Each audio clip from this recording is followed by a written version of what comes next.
Hey, I see some faces. Good stuff. Um, cool. Well, happy almost weekend, everyone. I'm really excited to get this seminar started, and I will just share my screen here. Cool.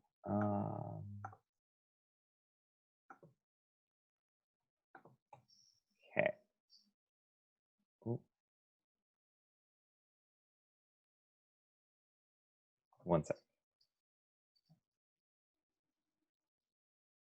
Why is it showing like this? God, such a solid start to the seminar. What the hell?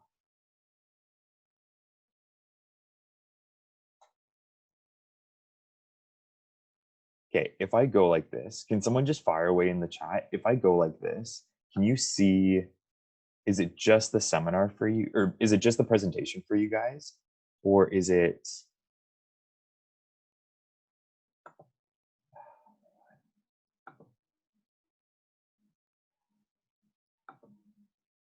okay, can't see the presentation. Okay, one sec.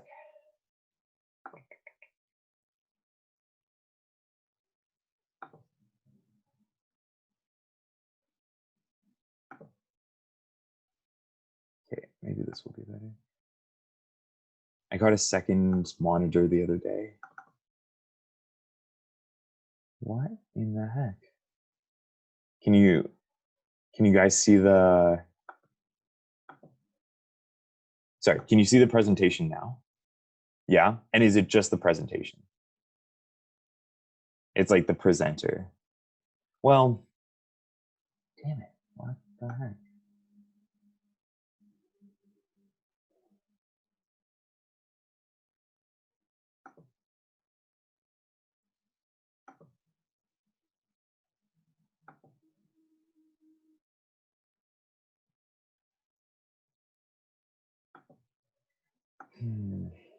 I just want it to be, I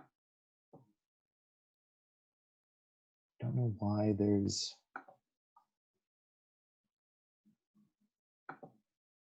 okay, there we go. Cool, good stuff. Wow, sorry about that, guys. Okay, so I will start the introduction or the seminar finally. Again, if you have any questions, just fire the questions in the chat. I'll be checking it every couple of minutes. But yeah, so today we are going to be talking about the debate seminar introduction. Finally, sorry about that. So debate seminar introduction. The presentation is Obama themed because I believe that he is a very good speaker. I can listen to the guy talk for hours. And yeah, we're gonna, basically in the seminar, I am just going to discuss kind of your upcoming major project in November, which is the debate, and yeah, and kind of go through the details of that, answer any questions that any of you guys have, and really just try and give like a good example and explain kind of how it's going to work. So I had this slide because a couple people last week were asking me about memory. I'm not going to take as much time on it as I was going to, just because of the beginning of the seminar. But basically, so just to give a bit of context, over the last couple of days, I have been doing a lot of research into memory, and so I just kind of wanted to, just to the people that were a little curious about it, just give like a quick 30-second, pretty good explanation of what it is. So the memory of a river is basically, so to kind of start off, rivers and river watersheds have different water storage capacities. This is because of the physicality of the landscape, where either more water can be stored or less water can be stored. And so if a river area is predisposed to having like a large storage capacity, the area can maintain like very large wet conditions. So this large this large water storage capacity, this can translate into something called memory. So what I'm essentially doing is I'm running something called an autocorrelation analysis. And that's essentially just seeing how many days the river discharge is correlated with itself. And then the number of days that the river is able to maintain a similar discharge kind of shows if the river has a large memory or not. So, for example, if I look at my analysis and it says, okay, the river is correlated with itself for 48 hours, that means that that river has a 2-day memory. And because of its like wet conditions or it's not wet conditions, it can that kind of determines how long the river can kind of maintain that similar discharge, if that makes sense. Yeah, and so that's essentially memory. So a large memory would be something like a river that has like 1,000-hour memory. That's like so many days. That's like, I think, like 2 months of just being able to kind of maintain this like similar discharge. Um, and something that's important with memory is we can look at, okay, so this river has a large water storage capacity. That means it's prone to flooding. So that means in kind of like a wet season, we should kind of, look specifically at that river to make sure like, management practices are in place and stuff like that. And just to be like, okay, cool, that river might flood this season, but we're prepared for it. Or, this river doesn't have a lot of water storage capacity. So when there's a dry season, it doesn't have any water to draw on. And therefore it's going to be prone to droughts. So essentially that's kind of what memory is. Just if the river area or the river is predisposed to having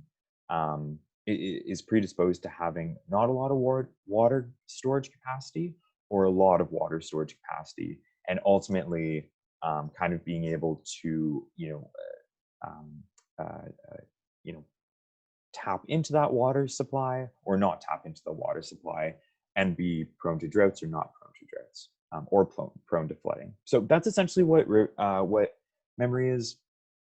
If you want like a larger explanation, please ask me. I love talking about this type of stuff. So anyway, just want to include that quickly.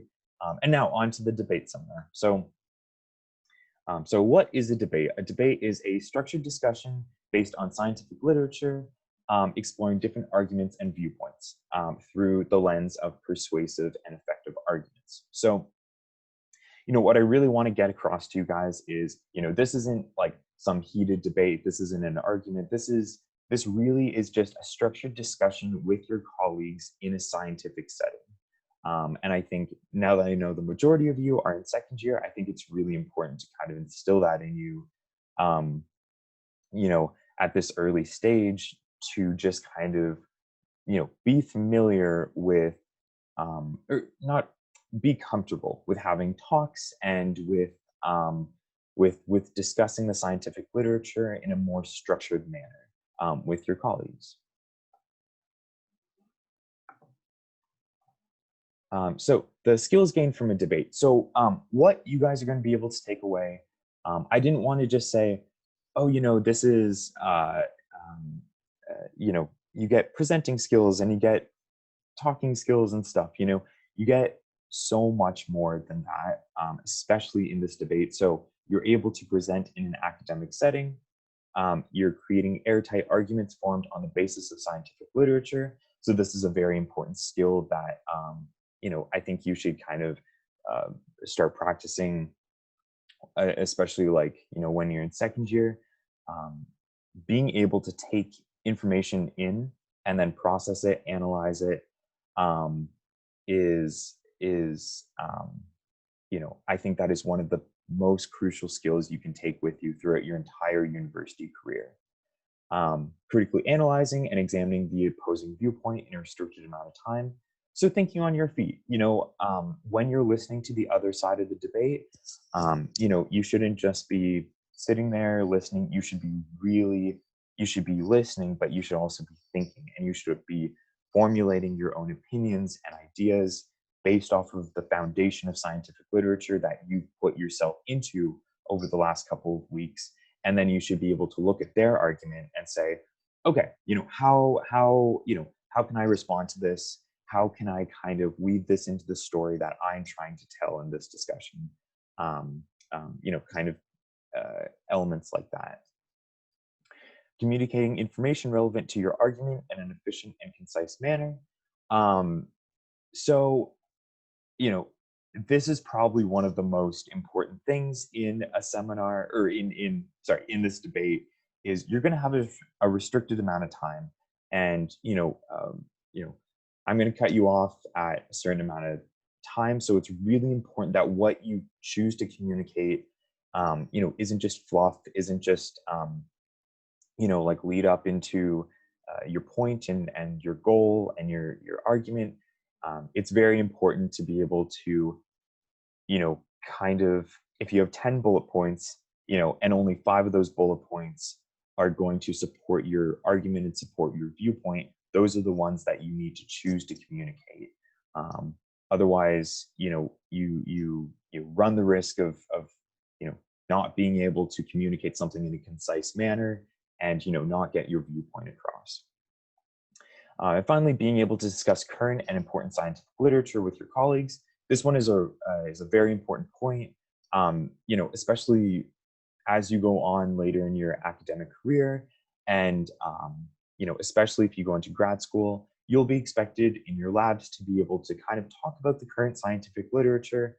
And always, I think something that actually Neil taught me was to have you should always have 1 or 2 studies in your back pocket.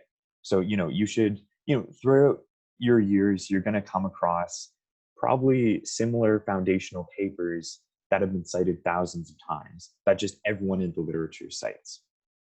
I think it's really important to have 1 or 2 studies kind of in your back pocket saying, oh, Smith et al. Said, Smith et al. 2015 said, X, Y, and Z about biogeochemical cycling.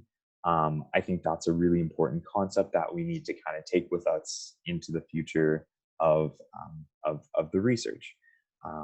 So having the ability to just, everyone's kind of on the same page in terms of being able to discuss this foundational literature. I think that's a very important skill that you're going to all be able to take away. No questions, good stuff. So debate etiquette and advice. As I said before, this isn't going to be some like heated debate or anything. I think everyone's, I think we're all going to have a really fun time with it. I'm really looking forward to the debates. They're always so informational, and so I find that the students just really get into, um, just wanting to almost tell the story, and wanting to almost inform, me and their classmates and stuff. So just some kind of like some general etiquette and advice is, while the opposing side is presenting, ensure you're critically thinking about their argument by recording notes. As I said before, this is just make sure you're always critically thinking about what they're saying, and if you can see a flaw in their argument, if you can see a point that you want to rebut, or a question that you want to that you want to kind of ask them. I think that's a very important thing to kind of always be on during the debate. Question their thinking and ask yourself if it truly supports the message they want to communicate. Again, this goes back to communicating concisely. If you can kind of see that the opposing side is leaving out 1 or 2 critical points, and maybe their message is a little muddy, take note of that and ask them about it. When bringing up a question or a rebuttal to the opposing side, you should be concise and effective. For example, you're going to have 5 minutes, and I'm going to go into the outline of this later, but you're going to have 5 minutes to, ask questions. So, you don't need someone to, you don't want to spend 3 minutes asking one question, not leaving enough time for the opposing side. Any points brought up need to be in direct support of your argument. Again, just make sure you're concise and effective. Speak clearly and with purpose. This is going to be such a fun, positive, very informative couple of weeks. So chin up, head high. Make sure that you are excited about communicating all that you've researched over the last couple of weeks. And finally, as a team, make sure you identify each other's strengths and work towards the goal of conveying your position. So, um, you know, as I said before, we're all going to be working together this semester, and it doesn't hurt to at the beginning when you start talking. Someone might say, okay, I'm really good at researching literature. Someone else might say, oh, I'm really good at presenting. And then kind of play to each other's strengths, because then, the goal is going to be met a bit easier and a little more streamlined and smooth, if you all kind of figure out your strengths. I see I have a question. Question is, do you know how we'll be doing the debate on Zoom? Yes, we will be doing this on Zoom. Um, you know, I'm going to get into kind of the nuances of how we're going to be doing the debate later on in this presentation. But we have to figure out kind of just like the technical side of it, like who's going to be speaking, mics on, mics off, etc. But I'll go into that later on in this presentation. Yeah, again, if anyone has any questions, just put them in the chat. So I'm just going to get some water or coffee. I get water and coffee.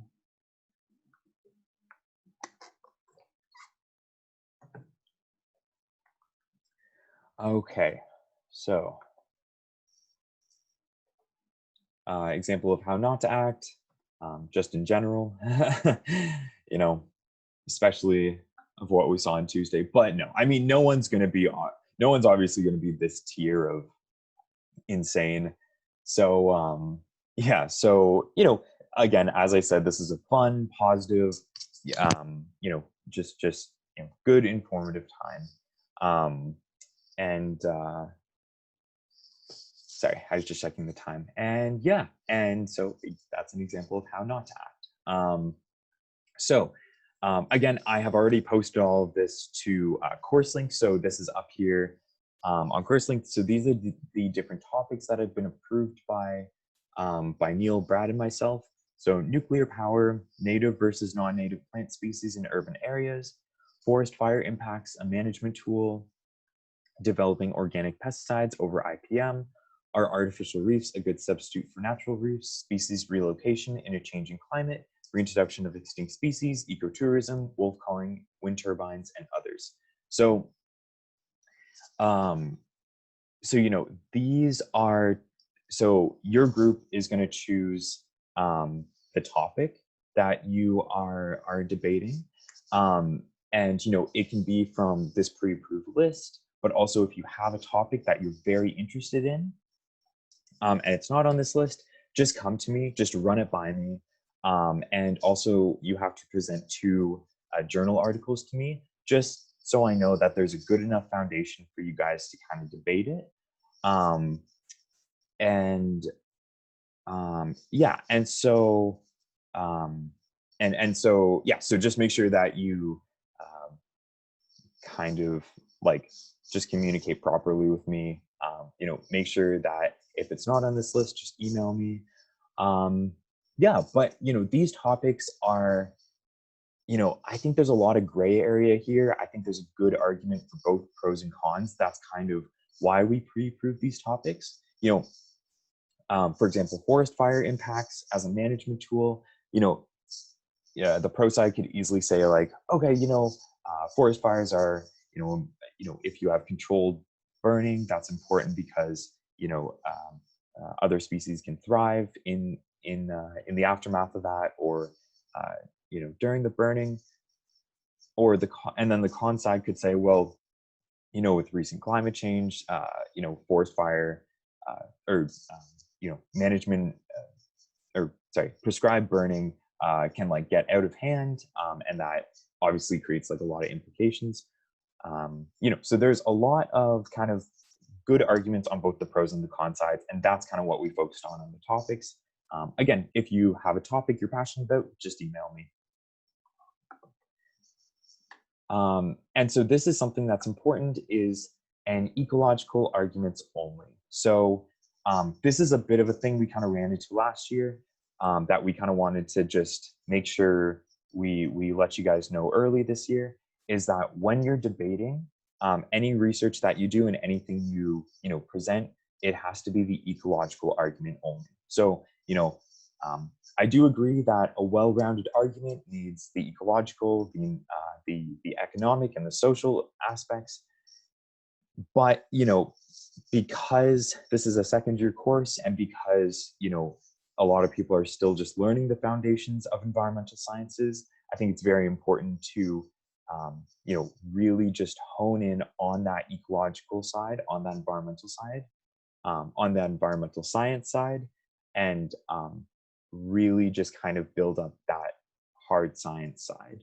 Um, so as I said, please only focus on the science aspect and not the economic or the social. So for example, aquaculture, Neil informed me that last year, if you took his first year class, you guys talked a lot about aquaculture. And that's, so, we didn't include that as a topic, but, and if you don't know what aquaculture is, if you look at the picture in the background of the presentation, and see those rings, it's essentially just a giant fish farm. Instead of kind of going out to like wild fisheries, it takes pressure off of that, and it's just like a very controlled man-made fish farm. And so an economic argument for that could be like, well, it creates stimulus for the economy. A social argument could be, focusing on more like moral viewpoints. So those are arguments that we don't want. And we do want scientific arguments. So, a pro would be it alleviates the pressures of wild fisheries. Fish can be grown closer to where they'll be consumed. And a con is that there is nutrient loading to the aquatic ecosystems. And something else is that the journal articles you're using must be from the year 2000 onwards. If otherwise, just run it by me. I just don't want you guys using something from like the 60s, because there is like more recent literature out there, especially in terms of foundational papers. So yeah, so make sure you just focus on the scientific argument. There are some economic arguments that end with a scientific kind of viewpoint.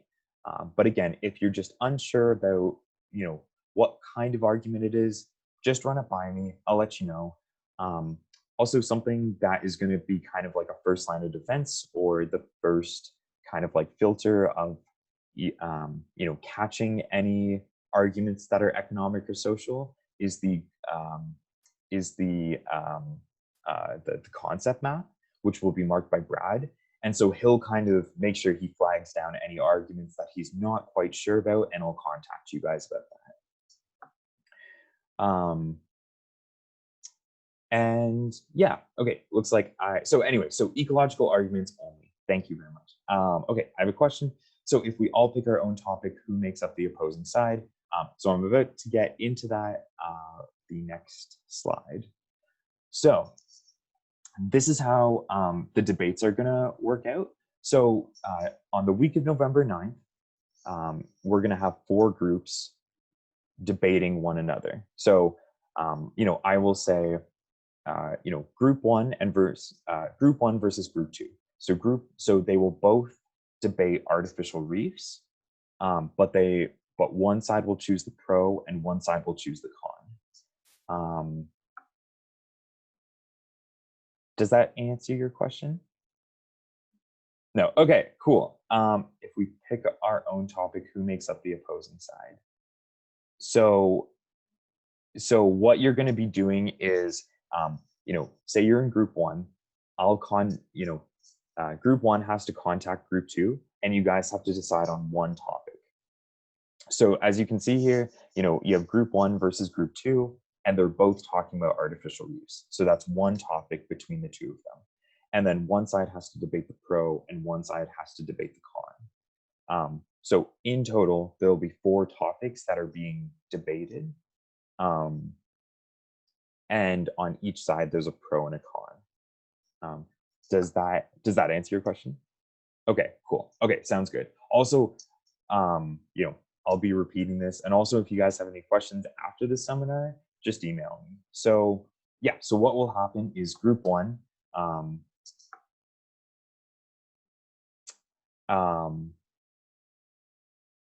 Okay, so I have another question. Do we have to attend seminars when we are not presenting our debates? So I sent out an email about that debate informational sheet. I really, really strongly urge you guys that you go and look at that.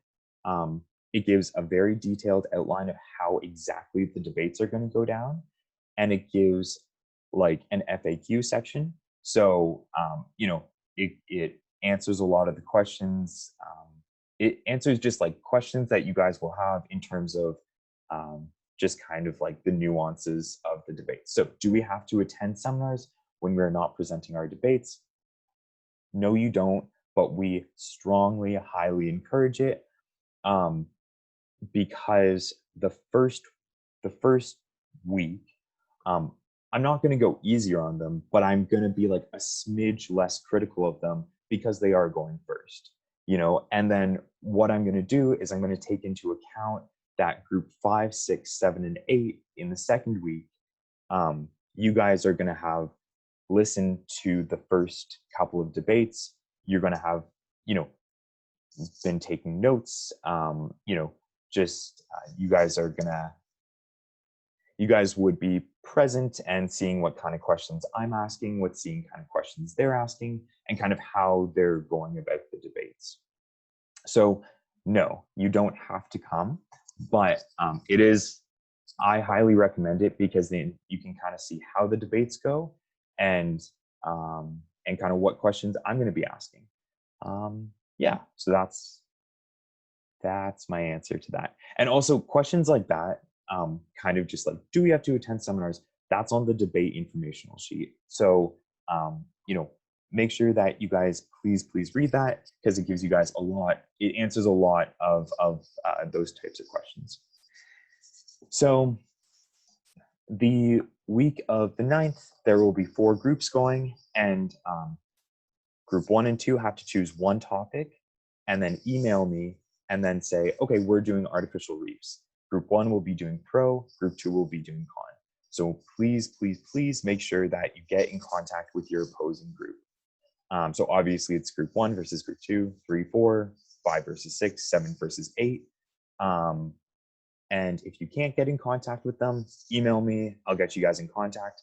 But always refer back to this seminar presentation, which has this little diagram of kind of who's versing who and the topics that you need to choose. And I'll be posting this on CourseLink. So does anyone have any questions about kind of the outline of the debates and how that's going to go?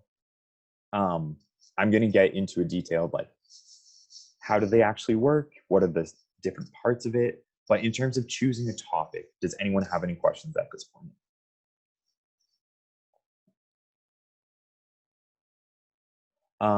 Deadline for the topics is in 1 week. So it's also first come, first serve. So make sure, you get in contact with your opposing group as soon as possible. Choose one topic and then tell me about it as soon as possible. What if the 2 groups can't agree on a topic or agree who's pro and con? So in that case, just flip a coin. If one group is really passionate about it, maybe come to just kind of a middle ground agreement saying, okay, this group can have, the con side of artificial reefs. That's totally fine. Or, try and find a good in between. So if one group wants to do pro artificial reefs, but the other group wants to do pro artificial reefs, maybe choose an entirely different topic. If you can't come to an agreement, just talk to me, and I will kind of help you guys come to an agreement. Yeah. Does anyone have any other questions? So it's like understood that there's going to be one topic between 2 groups, and each side is pro and con. It's first come, first serve. Please email me.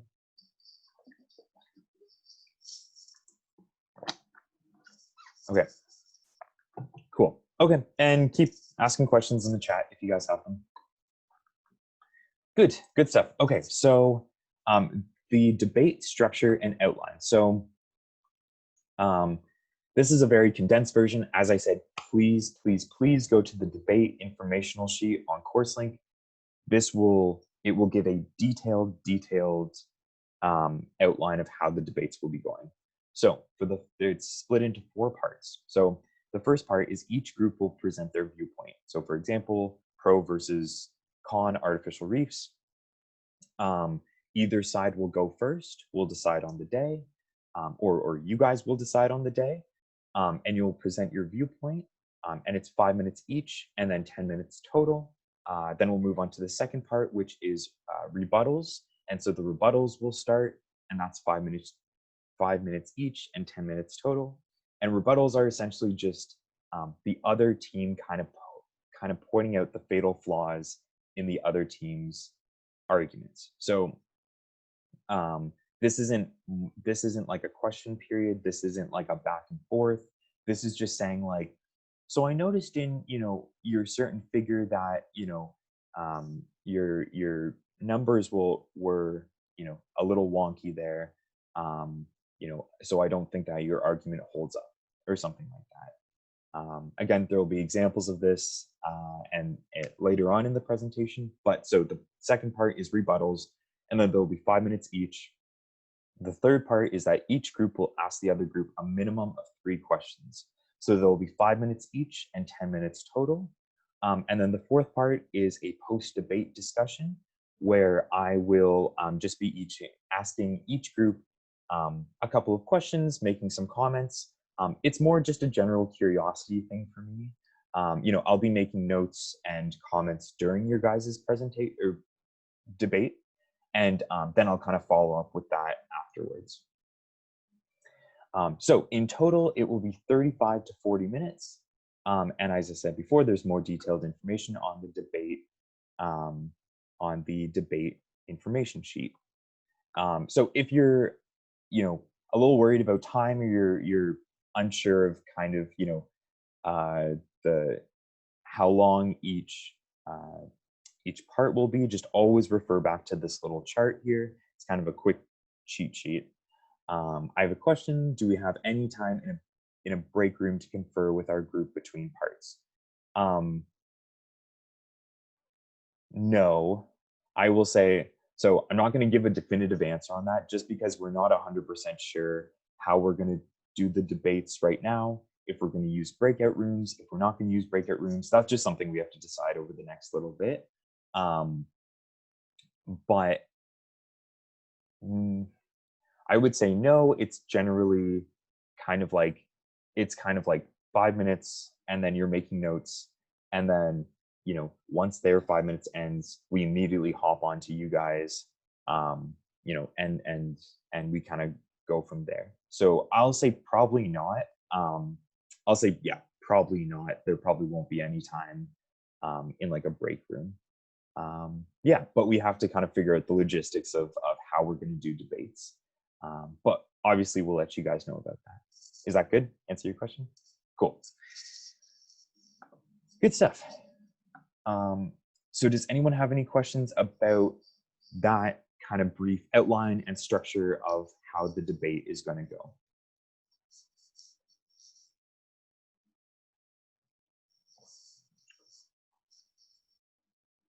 Okay, cool. Cool.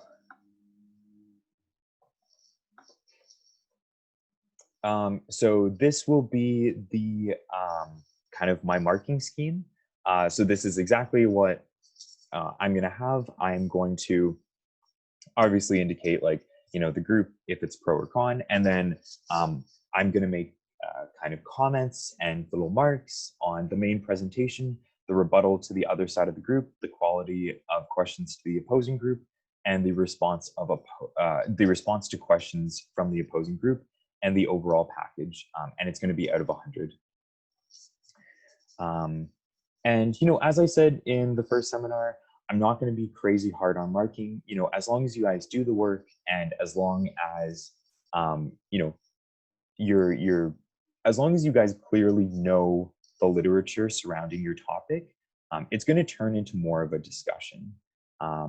And a bit of a debate, but you know, more of a structured scientific discussion, which is really exciting. It's like you guys are just giving me like mini little TED talks, kind of for like 15 minutes. So I'm pretty excited for it. Um, And so finally, there will be a peer evaluation at the end. So this occurs after the debate is concluded in November. It's anonymous, and that way it's just an effective way to communicate to me kind of what caliber of work your group mates carried out, whether you're like, they're all awesome, they deserve hundreds, or whether like this guy just like dropped the ball halfway through the semester or something. So that'll happen after your debates, and that's worth 5% of your mark. Okay, cool.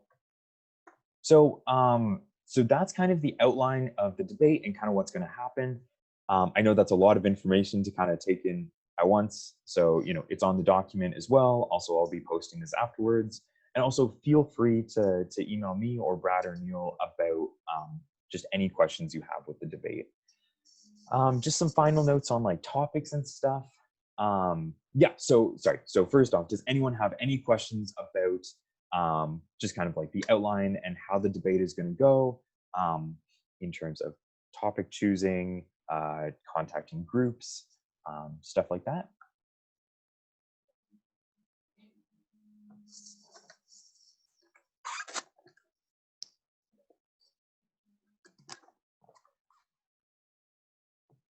Okay, cool.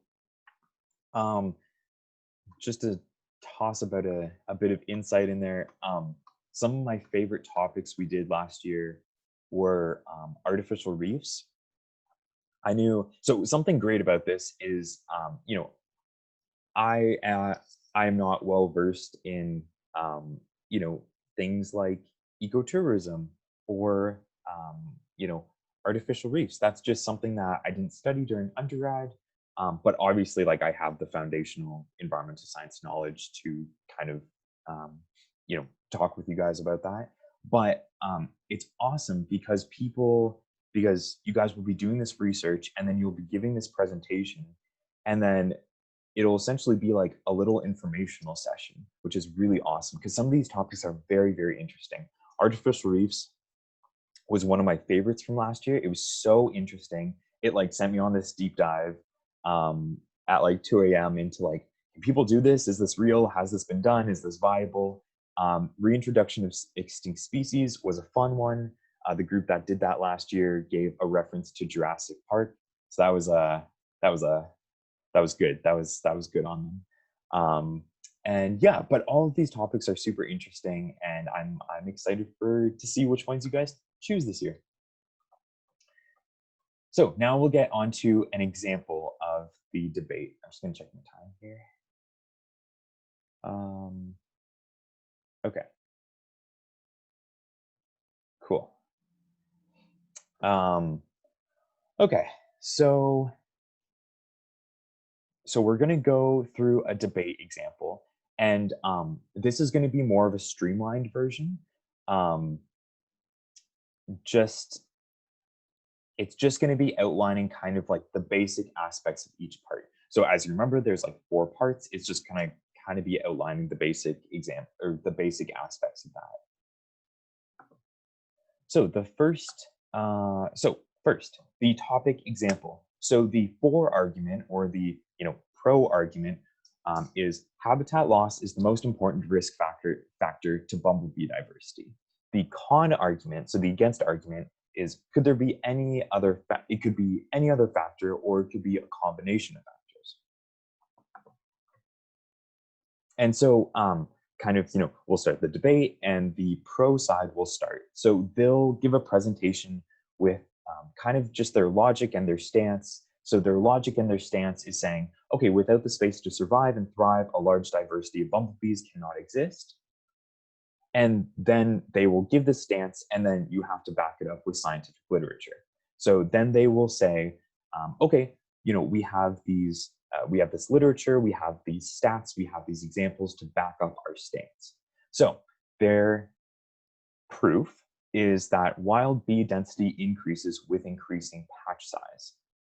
And so in Blau and Isaacs 2014, it was found that the Bombus species made up over half of the wild bees observed.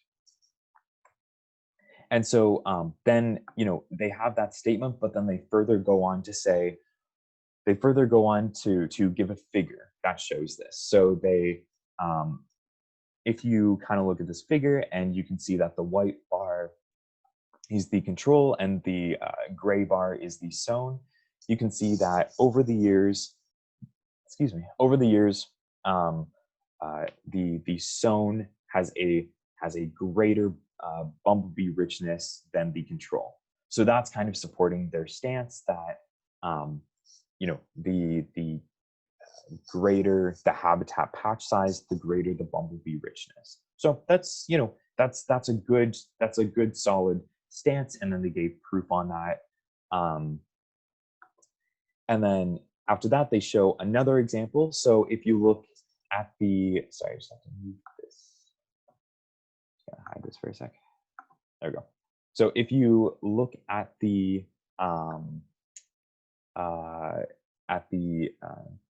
figure B, under patch size, you can see that the wild bee density, it is increasing with patch size. As you can see, 1 meter squared patch size, it's a little above 1, and then 100 meter patch size, it's a little above 4. So this is just like further proof that from the study that's kind of said like, okay, with a greater patch size, there is greater bumblebee density.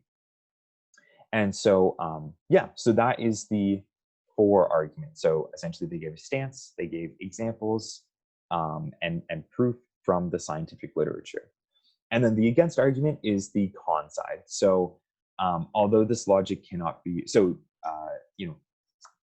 the for side will finish, and then the against side will start, and they'll say, although this logic cannot be questioned, we suggest that the quality of the habitat is more important than the sheer existence. So kind of what they're saying is they're saying like, okay, yeah, obviously that makes sense that, the greater the patch size, the greater the amount of bumblebees there will be. But they're suggesting that it's more so the quality of it, or the quality of the patch size. So you don't want something to be, homogeneous. You don't want it to be the exact same pollinator plant. You want it to have a high quality. So that's kind of their argument. So they're giving their argument, and then they are giving their proof. So Lai et al. 2009 said habitat quality in early spring may be the most important factor determining bumblebee abundance. For at this time of year, queens first emerge after diapause and must find a suitable nest site and single-handedly rear the first cohort of workers. So they're saying that it's that the habitat quality is important because this is a determining factor in when the queen comes out. And they're saying that the queen has an important, it kind of governs and influences the workers. She single-handedly rears the first cohort of workers. So they're kind of saying that like, okay, this study has given proof that no, it's not the patch size, but it's the quality size because of how it affects the queen. So that's kind of their, proof from the scientific literature. And then we would kind of switch back to the for. So we would switch back to the pro. And so, the pro would start the rebuttal. And so the rebuttal isn't, flaws, or sorry, it's not like questions, or it's not like a back and forth. It's more so just saying like, okay, here's kind of a fatal flaw in your argument. So Nicholson and Wright, 2017, said that the single most pressing issue facing plants and their pollinators is the preservation of habitat. Loss of natural habitat reduces plant diversity and abundance, which directly translates into fewer and less diverse sources of forage for pollinators. So kind of what they're saying in their rebuttal is the for side is saying, okay, obviously, quality, yeah, that's a good argument. But what we need to focus on first is the preservation of habitat, because without the habitat, there can't be the quality, there can't be the quality of the habitat. Um, so they're kind of saying like, yes, okay, we acknowledge that argument, but we acknowledge that our argument is a little more substantial because you need to focus on the sheer existence of the habitat first and then focus on the quality. So it's kind of finding fatal flaws, little, holes in their argument that you can kind of point out during the rebuttal period. And so again, they kind of say, so then it'll flip over to the against rebuttal, and they'll kind of look at the pro side and one of their figures, and they'll say, okay, well, you gave this figure, but if you look at the if you look at the 3 and the 100 wildflower patch size, you can see that the little whisker bar on that actually overlaps with the 100-meter patch size. So therefore, there isn't a lot of significance because the outliers and the upper quartile of the values in the 3-meter patch size are similar to the 100-meter patch size. So that's something that's, I think that's a really good tactic, is to be able to look at the opposing side's figures and just say like, something isn't adding up here. Something isn't quite right. The numbers are a little muddy. It's not really supporting their goal. So that's a really good tactic to kind of go into the rebuttal. So then, each side has given a rebuttal. So each side has given a rebuttal, and from there, each side would ask each other questions. There would be 5 minutes of asking one another questions and just saying like, you said that you found this, but have you looked at this study? Again, that example will be in the debate informational sheet that's posted on CourseLink. And so kind of now I'm going to go into kind of, I've said like what a rebuttal is, but the components of rebuttal are, while the opposing side is presenting, look for flaws in their logic. As I've said before, they might have failed to consider a major side to their argument that might create holes in their viewpoint. And as I've said before, these are not questions for the opposing side to answer, but rather fatal flaws that your team will be pointing out. And components of questions, so some things to kind of start off with in terms of like formulating your questions, break down their argument, really make sure that you kind of are looking at their argument from all sides, because there might be a side that they might not have looked at that, because of the research that you're doing for your side, you might be a little more privy to. Ask yourself, are they making assumptions in their logic? So this is a big thing where, people will just state something, but they won't give that proof. So they'll make a stance, but then they won't back it up with proof. So then that's a pretty easy, that's a pretty lowball question to ask. Is you can say, okay, well, you said this statement, but did you find any evidence to actually support that? And finally, did their presentation actually help their viewpoint, or did they miss their mark? So, going back to their presentation, going back to their stance, is their evidence and what they're communicating, is that actually helping them, get across the viewpoint that artificial reefs are a good thing, or are they kind of a little muddy? Are they kind of, a little wishy-washy, not really hitting the nail on the head? So so those are things to ask yourself during the questioning period.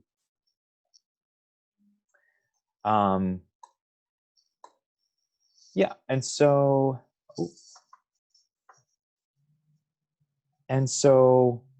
that is kind of it for the example. Before I move on to the final part of the seminar, which will be wrapping up in about 5 to 10 minutes. Does anyone have any questions about the example that I just gave? Again, I know it's a lot of information. I know we got a late start again, my apologies. I know that's a lot of information, so if you have any questions, please just don't hesitate to contact me. And also the informational sheet is really good for answering your questions. But does anyone have any questions right now? Just fire them in the Zoom chat.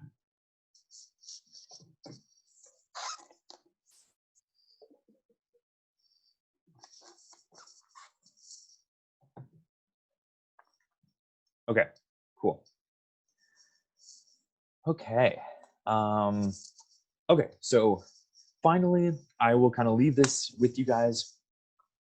The goal of a debate is not to win, but to have an effective scientific-based discussion that drives interest and curiosity. As I've said before, I think the goal of this is to really just create discussion.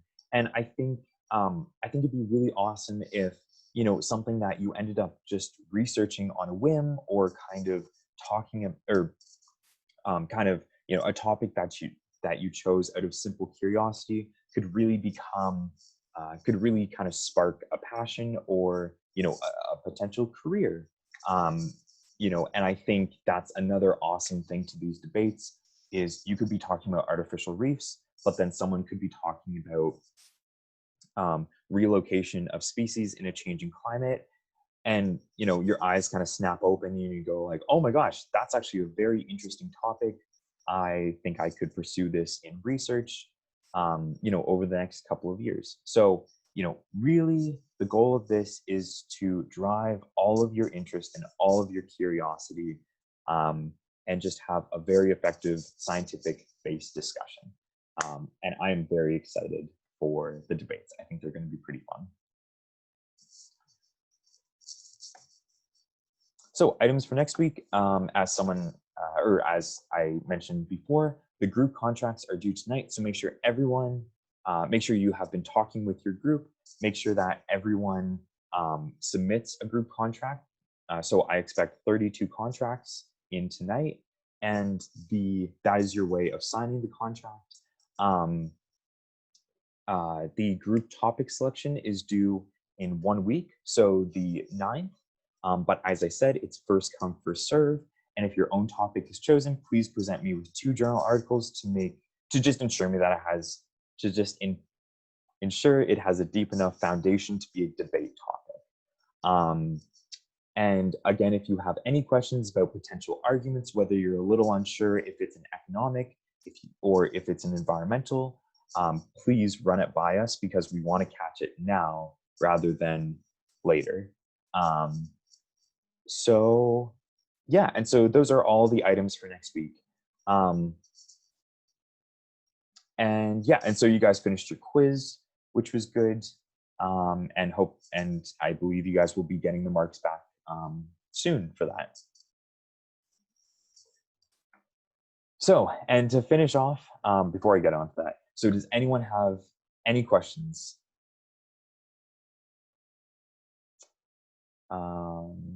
Yeah, and again, if anyone has any questions, just let me know. Just email me. I hope everything made sense. Again, I know that was a lot of information, but please go back to this recording. Please go back to the presentation. Ask your friends about it that were in Monday's seminar, because I explained it there as well. And make sure you email me your topic as soon as possible, because it is first come, first serve. Okay, perfect. And to wrap it up, of course, an interesting and a boring fact about myself. So an interesting fact is that on the Eiffel Tower there, I climbed to the 2nd level of it when I was in Paris last year, and it was very cool and very fun. And a boring fact about myself is last year, some of my close friends moved out to St. John's to do a master's degree out there. And for a Christmas gift, they had bought this little 3D printed Squirtle for me, which is really cute. And now I just keep it by my desk as a little token. Yeah, and that's about it for me. I'm going to stop this recording. I'm going to stop sharing, and I'm going to stay on here for about 20 minutes, or like 15, 20 minutes, just if anyone has any questions. And again, I apologize for the delay to to the beginning of the seminar, that will not happen again. I'll make sure everything's clear. Anyway, have a good weekend, you guys. I'll talk to you later.